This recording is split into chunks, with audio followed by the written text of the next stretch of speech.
इमाम आली मकाम इमाम हुसैन की विलादत हुई। हजरत इमाम हुसैन की विलादत हुई। हजूर अलैहिस्सलातु वस्सलाम मेरे आका की चची हजरत उम्मे फजल फरमाती हैं, मैं नबी के नवासे हुसैन को उठाकर नबी की बारगाह में आ गई। अर्ज की या रसूल अल्लाह, मुबारक हो आपका नवासा पैदा हुआ है। जब मेरे आका की नजर अपने नवासे पे पड़ी, मेरे आका की आंखों से ज़ारो कतार आंसू जारी हो गए। हजरत उम्मे फजल फरमाती हैं, मैंने अर्ज की या रसूल अल्लाह, ये तो खुशी का मौका है कि आपके यहाँ अल्लाह ने नवासा अता फरमाया है, आप रो क्यों रहे हैं? करीम आका ने फरमाया, ए मेरी चची, रो इसलिए रहा हूं कि मुझे करबला का मैदान नजर आ रहा है। इस मेरे नवासे को करबला के मैदान में शहीद किया जाएगा। तो इस बात से इमाम आली मकाम इमाम हुसैन की शहादत की खबर आम हो गई कि इमाम हुसैन शहीद कर दिए जाएंगे। वक्त गुजरता रहा और सुनते जाओ, कौन हुसैन? आज कोई बच्चा पैदा हो, बच्चे को गुट्टी देने वाला दादा या उसका नाना बच्चे को गुट्टी देता है, या उसका बाप अपने बेटे को गुट्टी देता है, या चाचा या मामू कोई भी खास रिश्तेदार बच्चे को गुट्टी देगा। या बड़ी से बड़ी बात हो जाए, किसी का पीर आ गया, कहा जनाब पीर साहब मेरा बच्चा पैदा हुआ है, मेरी ख्वाहिश है कि मेरे बच्चे को गुट्टी आप दें। लेकिन सुन लो, हुसैन वो हैं जिन्हें गुट्टी देने वाला नबियों का इमाम है। नबियों का इमाम, गुट्टी देने वाला इमाम हुसैन के मुंह में मेरे आका ने अपना लुआबे दहन डाला। इमाम हुसैन को गुट्टी अता फरमाई। इमाम हुसैन की परवरिश हो रही है नबी की गोद में।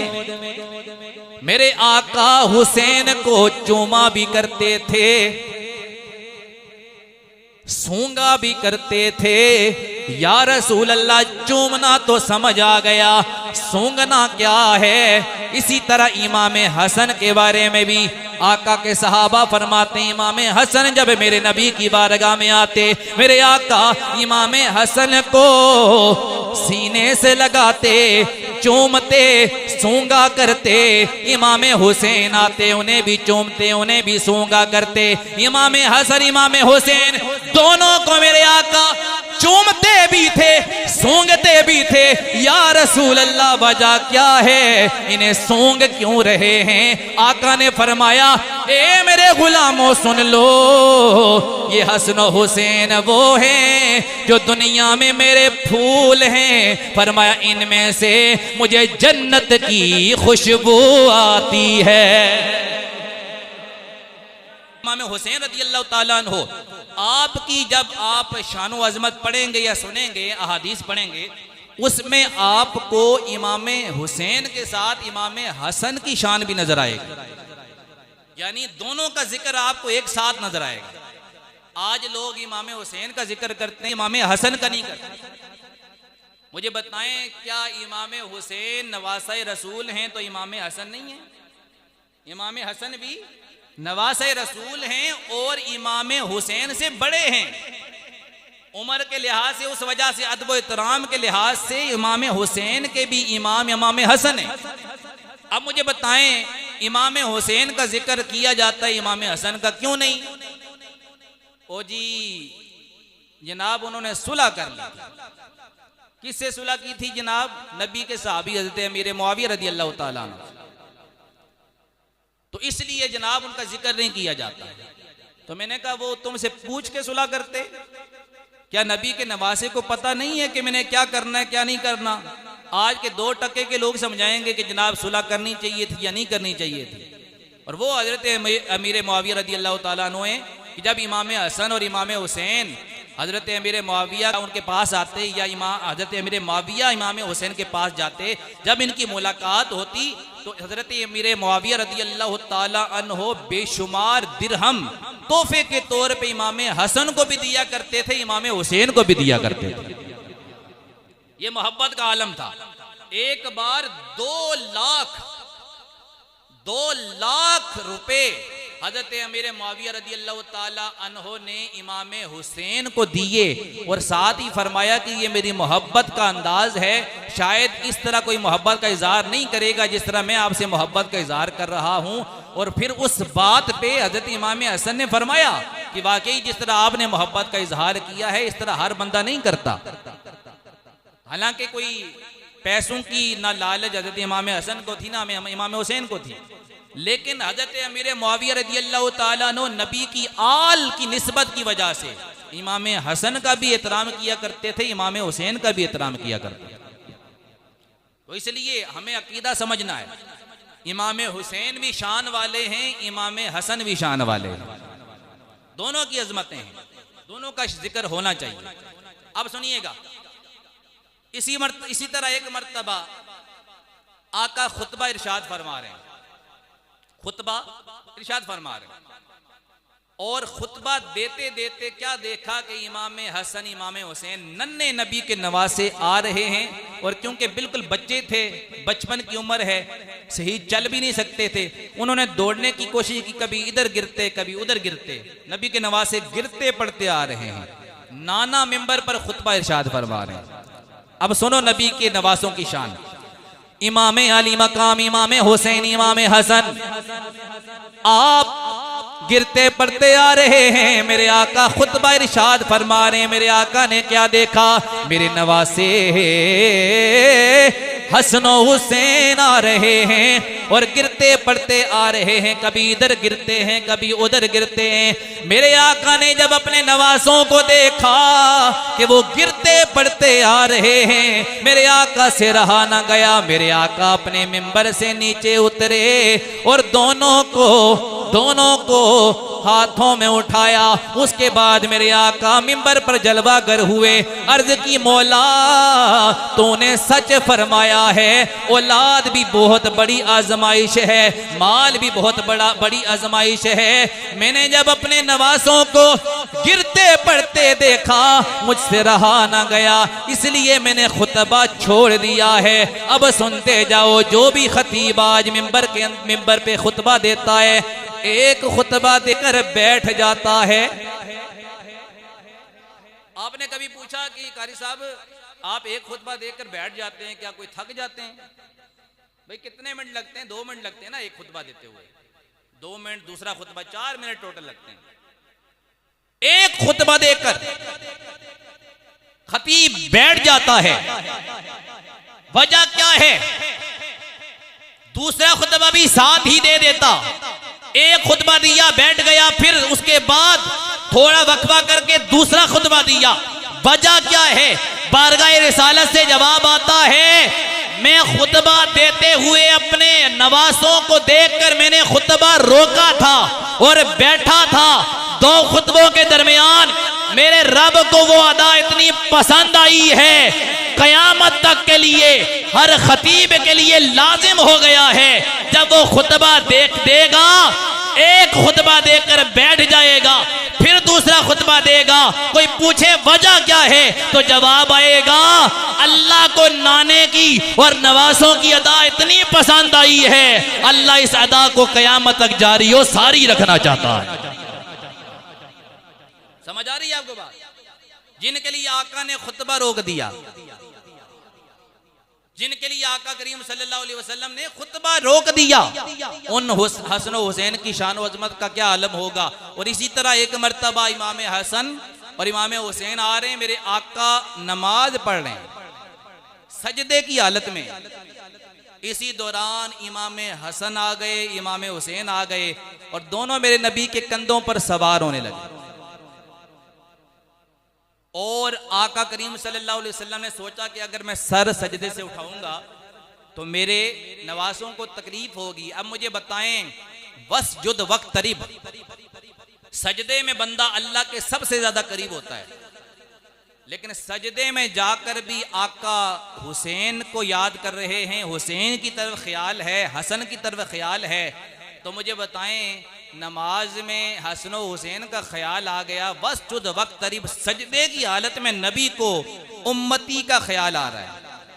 एक तो हुजूर की आल में शामिल है ना, लेकिन कलमा पढ़ने के लिहाज से और उस निस्बत से हुजूर के उम्मत में शामिल हैं, हुजूर के उम्मती हैं इमाम हसन और इमाम हुसैन। अब मुझे बताएं, नबी नमाज में सजदे की हालत में नबी को ख्याल उम्मती का आ रहा है, तो मुझे बताओ क्या नबी की नमाज टूटी? तो जवाब आएगा नबी की नमाज नहीं टूटी।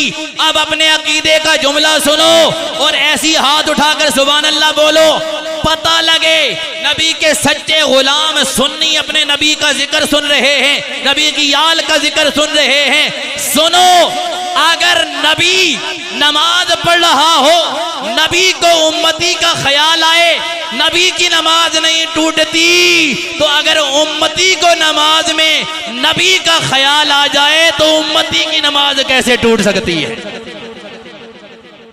समझ आ रही है आपको बात? नबी का ख्याल नमाज में आने से नमाज टूटती नहीं है, नमाज पक्की हो जाती है। वरना जैसे मैंने आगाज में कहा, वरना दरूद रखने की वजह क्या थी, सलाम रखने की वजह क्या थी?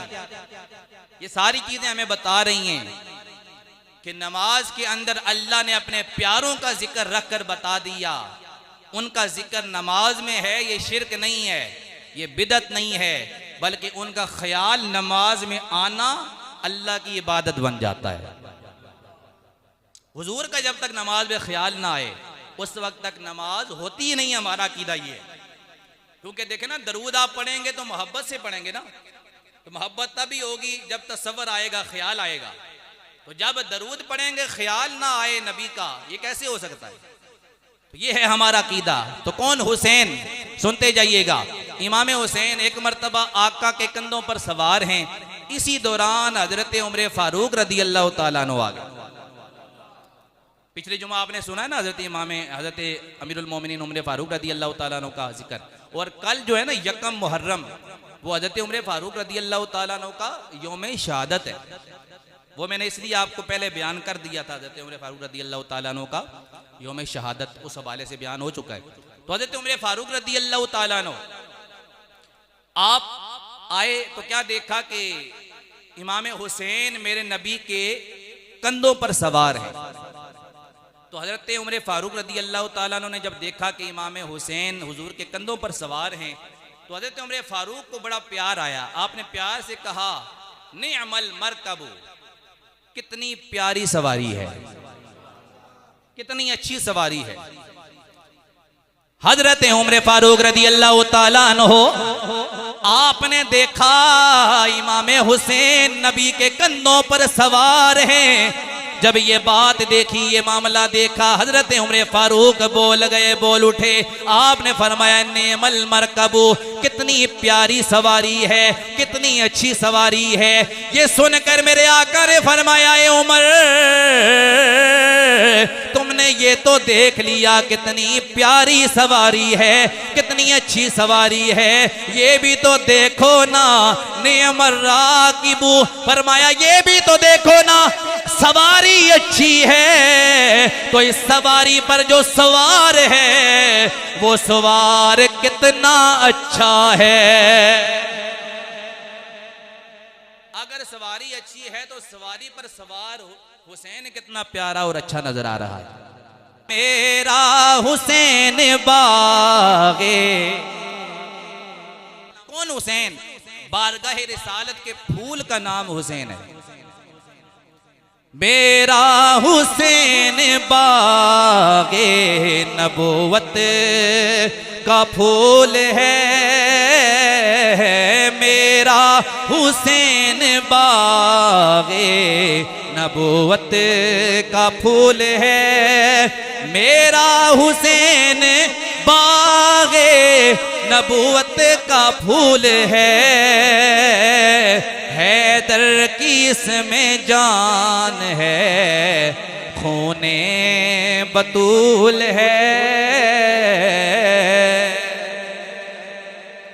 इमाम हुसैन का जिक्र खैर इस महीने में, मुहर्रम के इस बाबरकत महीने में होता रहेगा, और बाकी करबला के वाले से जो हकाइक हैं वो भी इंशाल्लाह आपके सामने रखेंगे। पहला नुक्ता मैं सुना देता हूँ, फिर इसका आगाज़ हो जाएगा और अगले जुमे से फिर इसको हम आगे लेकर चलेंगे। इमाम हुसैन जब यजीद हजरत अमीर मुआविया रदी अल्लाह ताला अन्हो की वफात के बाद तख्त नशीन हुआ तो उसने बैत लेना शुरू की। 3 बंदों के लिए सबसे पहले उसने कहा कि इन 3 बंदों की बैत ज्यादा जरूरी है। जब तक ये बैत नहीं करेंगे तो शायद बाकी लोग भी ना करें, और बाकी लोग कर भी लें तो वो मुझे दिल से हाकिम तस्लीम नहीं करेंगे जब तक ये 3 बंदे मेरे हाथ पर बैत नहीं करते। कौन थे वो?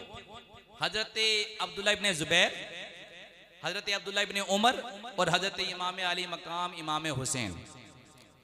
इन 3 के बारे में कहा कि इन तीनों से मैंने बैत लेनी। जब पैगाम इमाम हुसैन तक पहुंचा यजीद के जरिए कि यजीद का पैगाम है कि यजीद के हाथ पर बैत कर लो, तो इमाम हुसैन ने फरमाया किस यजीद के बारे में कह रहे हो?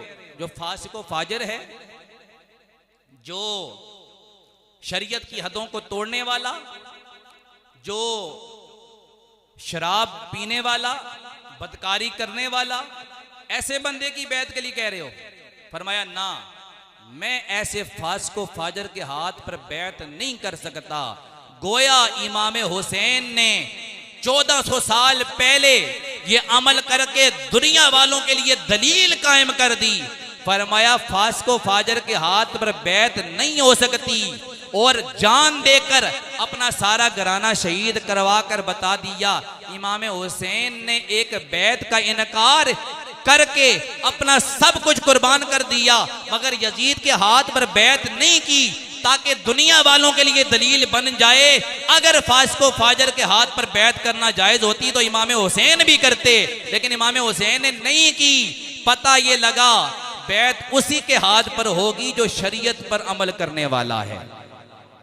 समझ आ रही है आपको बात? जेड़ा दाढ़ी मुंडा जनाब, जेड़ा जनाब हर बंदे को आप जनाब अपना पीर बना लेते हैं, पीर वही होगा जिसे सनद हुसैन ने अता फरमाई है।